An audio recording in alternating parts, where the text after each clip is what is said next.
I am live. I am reading Vague Vacations. It is another travel book by Joan Marshall Grant. It describes a journey through certain areas of France. She even put a map up here: Amiens, Beauvais, Paris, and down to Lyon, Saint-Étienne and Grenoble. And we are now in chapter 3, entitled Little Fishes. We followed the coast road past tangles of rusting wire and the skeletons of burnt-out trams to Burke, where we had an undistinguished lunch.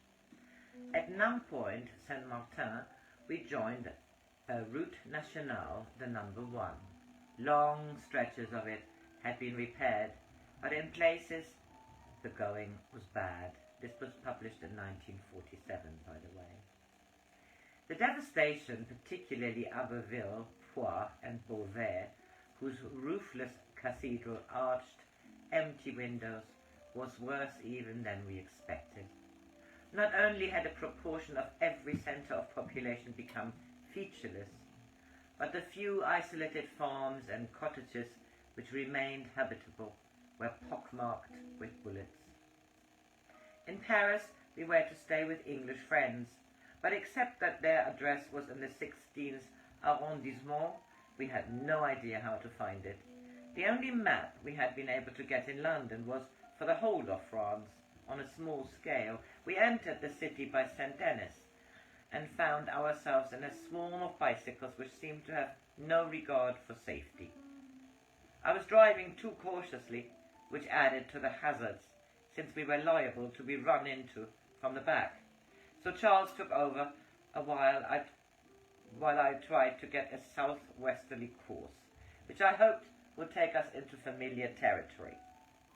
I found it difficult to keep a sense of direction while still thinking in terms of right angles instead of the slice of cake turns that necessarily arise in a city planned on the star system. So we spent nearly an hour of unnerving effort before picking up the landmark of the Arc de Triomphe. After that, the day was comparatively easy, but 5 flights of stairs had to be climbed to gain our objective. This was due to the lift being out of order, a fact for which I was grateful when I learned that it was not unusual for the current to be suddenly cut off. I have a prejudice against lifts, and to be stuck in one I consider alarming. The apartment on 2 floors was Grand Luxe and belonged to a Frenchman who had let it furnished to our hosts. There was a cocktail bar at the end of the hall with lighted showcases where, rather improbably, a plaster cast of the head of Nefertiti dominated the decor.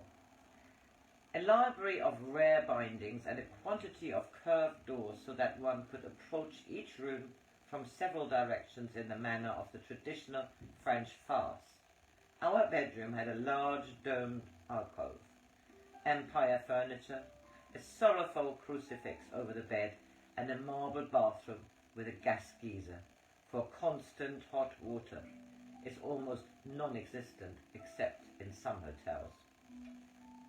The next day, after a solid sleep, during which most of my more obvious blames withdrew, we decided to settle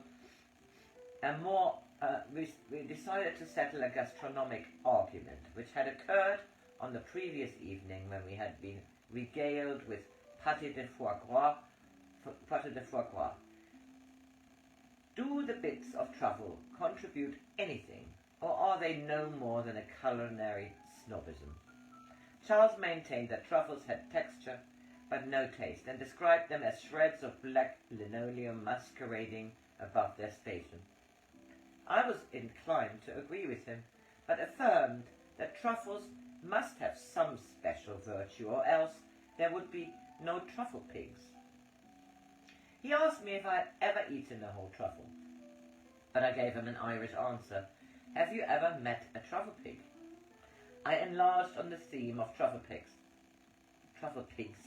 I had known one in Périgord.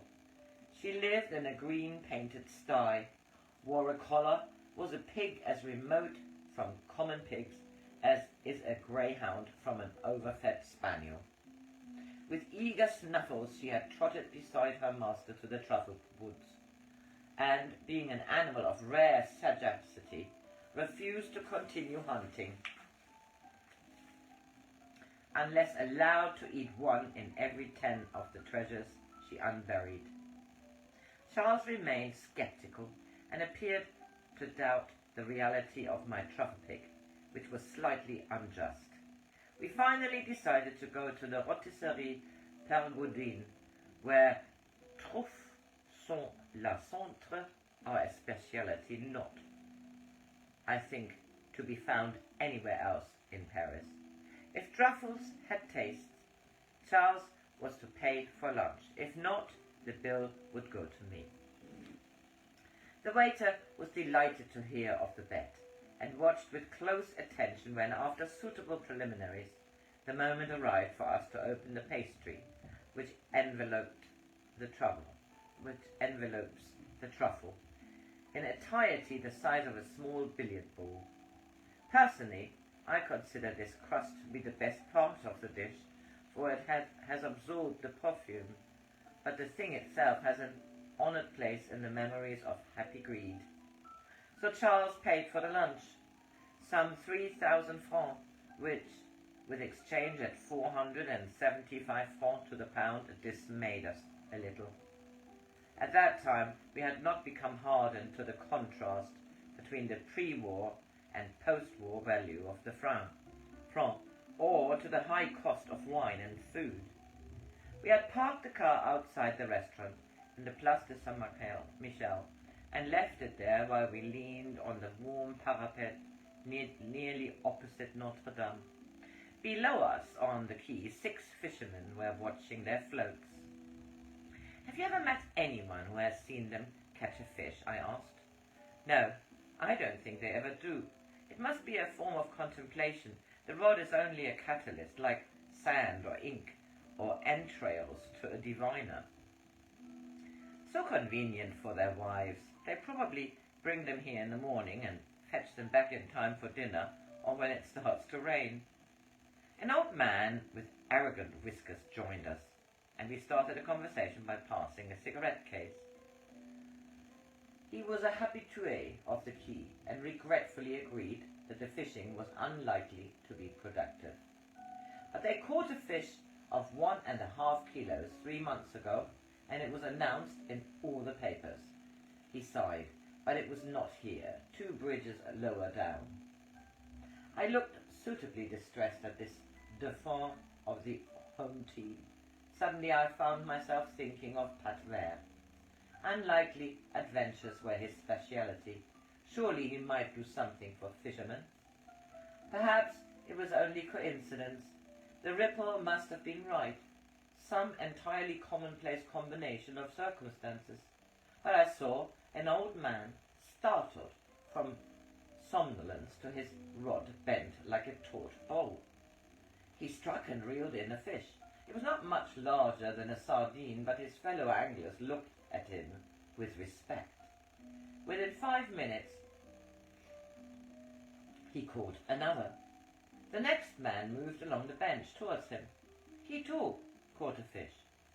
Soon all 6 now huddled so close to each other that their rods crossed that it seemed inevitable that the lines would get hopelessly entangled, were pulling in fish after fish. The excitement became intense. An admiring crowd collected. A small boy ran up the steps, disappeared into an alley, and came back with a basket to hold his father's harvest. The news spread. An old woman carrying a saucepan arrived to stand behind her husband in respectful silence. Already he had 9 fish, almost enough for a friture for them both. He glanced over his shoulders and winked. No longer would she be able to scold him for wasting his time. She smiled, the fond smile of a mother who sees her small boy being enormously endearing because he thinks he's grown up. So that was chapter 3. Chapter 4 is entitled Legion of Honor. To today is the 6th of December, Nikolaustag.